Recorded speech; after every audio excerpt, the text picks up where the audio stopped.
It's your planet. It's my planet. It's our planet. It's mostly my planet. And it's not, certainly not, Mitch McCuckold's planet. Planet Hog coming back at you. It doesn't belong to the Turtle Man. Mitch McCuckold, that fucking shellless Koopa Troopa looking motherfucker. All right. Welcome, ladies and gentlemen. Been a pretty crazy 24 hours down here in the Sunshine State over on the West Coast. Apparently, we had a tornado run through here yesterday. I don't know. I work further away from this area, but I work all over Florida, to be honest with you. But yeah, we had a tornado come through here and go ahead and just knock out all the electricity. So I wasn't able to get at you people yesterday, but I'm back today. Peroni on deck. And today we are going to talk about, there's been an increasingly loud call for President Trump to invoke martial law. And for all my dyslexic people out there, that's marital law. And so I guess today I kind of want to go through this article from Newsweek and kind of talk about, how I think about, number one, what I think about the prospects of this happening. And then number two, whether or not I think it's a good thing. So without further ado, we're on newsweek.com for this here article. And it says, VA Senator urges Trump to declare martial law as Electoral College affirms Biden win. Virginia State Senator Amy Chase threw her support behind President Donald Trump's refusal to concede to former Vice President Joe Biden, going so far as to say the commander-in-chief should declare martial law and let the military oversee another election. And I just want to throw my 2 cents in here that, let's not be under any grand delusion that the military is not infallible, right? But I think the principal benefit of that happening is one thing that the military is very good at. So this I've learned from experience is simplifying things. It's very, very straightforward. It's not shiny. It would be very basic. I wouldn't be surprised if it was two pieces of paper, one Joe Biden, one Donald Trump, with a big ass box in the middle, and you just take a crayon and then you check one of the boxes. So one of the benefits, in my opinion, of this is, it'll be very basic. It will be very transparent. So I think those are the two principal benefits of the military overseeing it. Not that not that I think the military is incorruptible, because as long as there's a human element in anything, it's corruptible. Moving on Monday, the Electoral College affirmed Biden's victory, prompting more Senate Republicans, including Majority Leader Mitch McConnell, the Turtle Man, to recognize Trump's challenger as the next president. While some of Trump's closest allies have acknowledged Biden's victory, the president himself has not indicated he has plans to give up the fight to stay in power. Chase, who is looking to garner the Republican nomination for governor, also refuses to accept the results, writing in a Tuesday Facebook post that Biden, quote, is not my president and never will be, end quote. She praised Trump for having a, quote, backbone and advocated for him to declare martial law, a recommendation made by General Michael Flynn, who Trump pardoned on November 25th. So here, this governor, she's saying all the right things, right? She's checking the box of, Joe Biden's not my president, never will be. Congratulating Donald Trump on having a backbone, wanting him to invoke martial law. Look, that's the thing about politics. They know the right things to say. I'm not saying I have any reason to question her motives, but let's not act as if her being co-signed by Donald Trump doesn't afford her some political currency. So, it sounds good, but I'm skeptical of everybody who has the R next to the name. To me, these people need to be distancing themselves from that title because that's a poison word, and it needs to be. There needs to be another party, and people like this need to huddle up and, again, excuse me, they need to huddle up and differentiate themselves from the rest of the Republicans because Republican needs to be a poison word. That's how we get rid of people like Mitch McConnell. That's how we get rid of people like Lindsey Graham. So that's how we get rid of that goofy broad in Maine. I can't think of her name. But anyway, okay. On December 1st, Flynn posted on Twitter an ad from the We the People convention, a Tea Party affiliated group that called for Trump to invoke martial law to allow the military to oversee a, quote, new free and fair federal election, end quote. The former National Security Advisor reiterated that Trump has a, quote, number of paths, end quote, to the presidency during a Sunday interview with Fox Business and was confident that he'd be the next president. Okay. Next is a quote from Michael Flynn, quote, asked on a scale of 1 to 10, who will be the next president? I'd say 10, Donald Trump, Flynn said. Okay, very good. Bill Banks, a Syracuse University professor with expertise in constitutional and national security law, told the Military Times the martial law proposal was, quote, preposterous. He said it has no place in the United States absent a complete breakdown of civil governing mechanisms. That's an interesting thing to say, Bill Banks, because obviously Bill Banks didn't pay attention to this summer. Obviously, Bill Banks wasn't present for the George Floyd riots. Obviously, Bill Banks wasn't present for the Wendell, what's that idiot in Philly that got shot up because he charged the cops with a knife. Whatever his name is, the riots for that idiot. Obviously, Bill Banks wasn't present for the 100+ days of rioting in Portland. Obviously, Bill Banks wasn't present for the Chaz in Seattle, which has returned, by the way. So that's an interesting choice of words from Bill Banks. And I'll read it again. He said it has no place in the United States absent a complete breakdown of civil governing mechanisms. Okay, civil governing mechanisms like the police. Obviously, Bill Banks has not been to Minneapolis, where the last I saw that crime rate is up in just an absurd percentage. I think it's like 400 and something percent last I saw. So,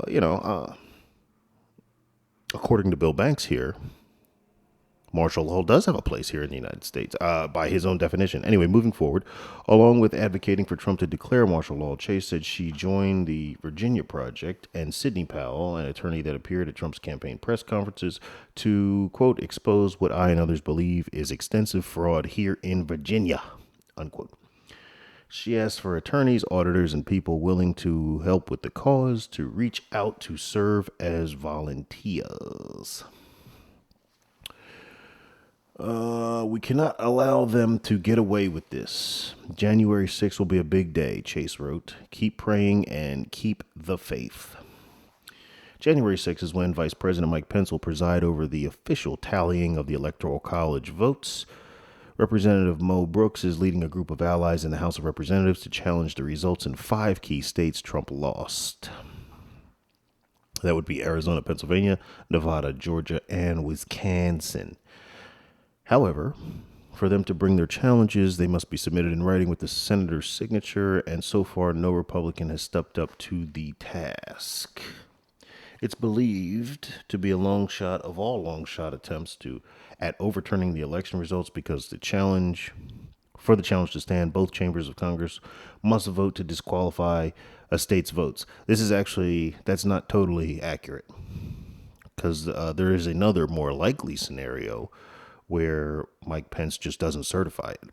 That's the easier way, right? See, now keep in mind, ladies and gentlemen, this is Newsweek. We're behind enemy lines here, but it's important that you don't shut out their media because this is what they read. So you have to be able to talk to them using their terms, their language, and their knowledge base. So, while what they just suggested is a route, it is an excessively convoluted route where there is a much simpler one. So, that to me would be like this suggestion, as opposed to not suggesting Mike Pence, is the equivalent of, I don't know, if you needed to carry a source of water somewhere, to take it in scoopfuls in your hand rather than use a bucket. Obviously, you would use a bucket or some kind of capacious vessel that is commodious enough to have all that water in it, right? So you don't have to take as many trips, so you don't spill it. That makes sense, right? It's just more efficient. And that's what I'm saying about this. Mike Pence just saying, I can't certify these votes. That's the most efficient way. Not a letter in writing in both chambers of Congress voting. That's just, it is a way. It's just not the most efficient way. And it's not the way that I think is most probable. Anyway, moving forward, it hasn't happened since the 19th century. Since Democrats control the House, a challenge is unlikely to garner the support it needs. Newsweek reached out to Chase for comment, but did not receive response in time for this publication. Okay, so something else that when I was reading, I didn't stop. I just wanted to kind of get through it, but it bears correcting, is the idea that martial law is something foreign to the United States. It's actually happened a few times in our history, in our more recent history. The time that comes to mind most immediately or most famously was during the internment of the Japanese. FDR, their old buddy, good old FDR, the great president, the great liberal president, invoked martial law when he was playing hungry, hungry hippos with those Japanese immigrants. So the idea of martial law, first of all, what is it? Basically, excuse me, the president becomes he becomes Judge Dredd. I am the law, and the military becomes his enforcers. A scary notion, no doubt, but certainly one that has utility in a handful of scenarios, obviously. Now, as far as the prospects of President Trump declaring martial law, well, I actually kind of regret even saying that I was going to weigh in on that, because if we know anything about President Trump at this point, we know he is utterly unpredictable. You know, the Don may do it, the Don may not do it. He certainly has his reasons, as far as I'm concerned. It's not something that I'm not thrilled about the idea of martial law, because, and this is part of the frustration of being a person who's not aligned with a party, right? For those of us who are in the middle, whether you're center right, center left, for those of us who are moderate, for those of us who are issue people, for anyone who just does not blindly co-sign the donkey or the elephant, we have the uncomfortable burden of being the fulcrum on which the political seesaw balances. So basically, our work is never done. When the Democrats are down and the Republicans are up, Republicans are happy, Democrats are pissed. We're still holding that burden, though. When the Democrats are up and the Republicans are down, Democrats are happy, Republicans are pissed. We're still holding that burden. So our work is never done. And unfortunately, what happens in our politics is we jump from one extreme to the other with very little time, if any, spent on a reasonable middle of the road solution to our problems. So I say all that to say this. We've clearly experienced, and this will be a challenge. I have to be careful for the YouTube crowd, not the Rumble crowd. We've clearly experienced some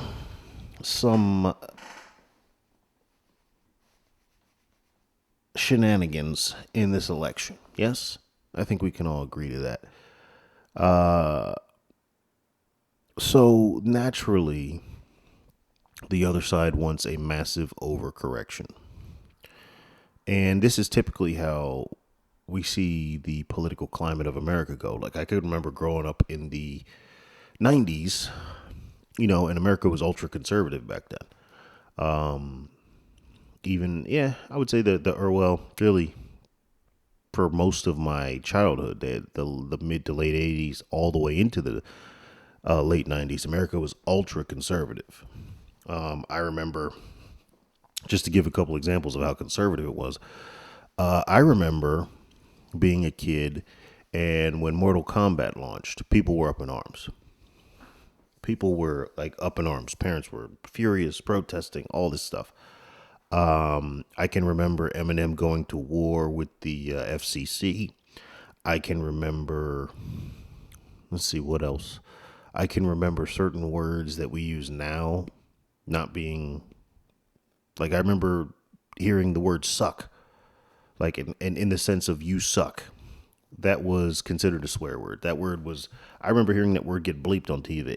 So there was a time when, we were an ultra conservative nation. And then what happened in the early 2000s? It was like we flipped the other way and everything became okay. Everything that was once taboo became okay. Okay, well, maybe there was a middle ground that we kind of overstepped. No? But fine. So in the 2000s, early 2000s, up until maybe the first decade of the 2000s, probably around 2010, 2011, things, kind of started to spin out of control. And then once we got into the teens all the way up to the 20s, it really just fell off the rails to the point where, we are doing things now that if you said people wouldn't have believed possible in the 90s. For example, gay marriage. No one would have thought that was possible in the 90s. For example, full stop abortions. No one would have thought that was possible in the 90s. For example, the idea of there being more than two genders. If you'd have said that in science class in the 90s, I'm pretty sure you would have been riding a short bus to school. So I say all these things to demonstrate the overcorrection, right? Well, now in a lot of places, we're seeing another overcorrection. For example, I was just toiling throughout the internet today for information and came upon some interesting litigation in Turkey, to where Turkey is now, they've scaled back. And I think I have to do a little bit more digging, but I think it's well, I know it's I know it's religiously informed, but I think it's also because of their population, because a lot of European nations, their population, they're in a deficit, and they have been for just about a decade, if not longer. But anyway, Turkey has kind of reconnected with their religious roots. I think they're a Christian. I think it's Catholic, Eastern Orthodox Catholic. I'm not sure, but I know it's some form of Christianity. And in doing so, they have put into their constitution an amendment that clarifies parental roles, as a father being a man and a mother being a woman, and saying that this kind of a parent is the only kind of a parent that can have a family. So, however you feel about that, that's what's going on. And that represents another overcorrection. And they actually went a little bit further. And some may not even call it an overcorrection. Some may just call that a correction. But they even went a little bit further to incentivize these unions, marriage and having children. I saw where if you're married, the government will subsidize a home loan for you. Like they'll give you a loan to buy a house.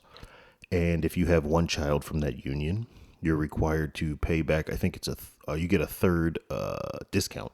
So they knock a third off of that repayment. If you have two children, they knock half off. If you have three children, you don't have to pay it back. And if you have four children, you don't have to pay it back, and you don't pay income tax for the remainder of your life. So a lot of nations now we're seeing make another correction that is polar opposite of what has been going on. So I give these examples just to say that when you're in the middle, you're just kind of getting whiplash watching the political, you know, the political marker move from one extreme to the other. You're just kind of looking back and forth. So bringing this all back to martial law, I don't want to see that. And this is, again, part of the tragedy of being in the middle is that you're always, we're the ones that never actually win, you know? So, I don't like seeing the government exercise those powers. Why? Because you put that seed in someone's mind who may be less honorable than the person who exercised the powers to begin with. You know, let's say Donald Trump does that. Let's say he does exercise martial law just for the sake of straightening out the election. And then when it's done, he dissipates it, disallows it, and we go back to normal. Well, who's to say that there isn't somebody somewhere who saw that and said, that looked kind of cool. If I had that, I would do this. So anything that brings us closer to totalitarianism, I am against, whether it is from the left or the right. Just so happens most of our totalitarianism influences and impulses and policies are coming from the left. But I'm just as opposed as when it comes from the right too. You know, I want less government. But when you have a situation where a group of people conspire to undermine a political action that we take once every 4 years in a certain country, this is actually kind of fun. You leave little recourse. So our only option is to, in this scenario, be it hypothetical, be it real life, you decide. So our only choice is to allow the fuckery or to go Judge Dredd. And you see how the dilemma of that choice is unappealing to a person who just wants to be left the fuck alone. But that's where we are, ladies and gentlemen. So, look, do I think he should do it? I'm going to regret saying this, but I don't see any other option. I think the other option is far worse, letting things stand as they are. So, once again, it's, hey, would you like to be punched in the throat or kicked in the nuts? Well, actually, neither. But if I have to choose one, okay. So we'll see what happens, ladies and gentlemen.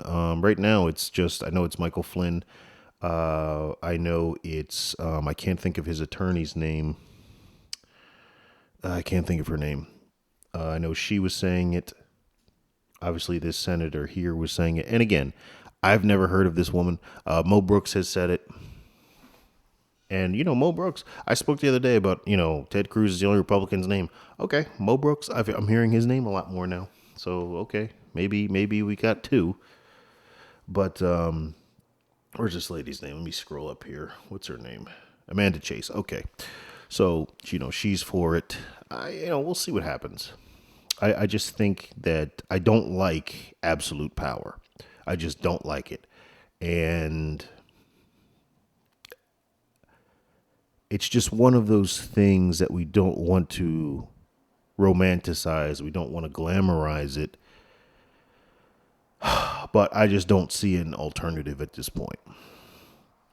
So anyway, ladies and gentlemen, that's what I got for you today, man. It's, you know, we'll see what happens as this thing goes on. I mean, it's interesting.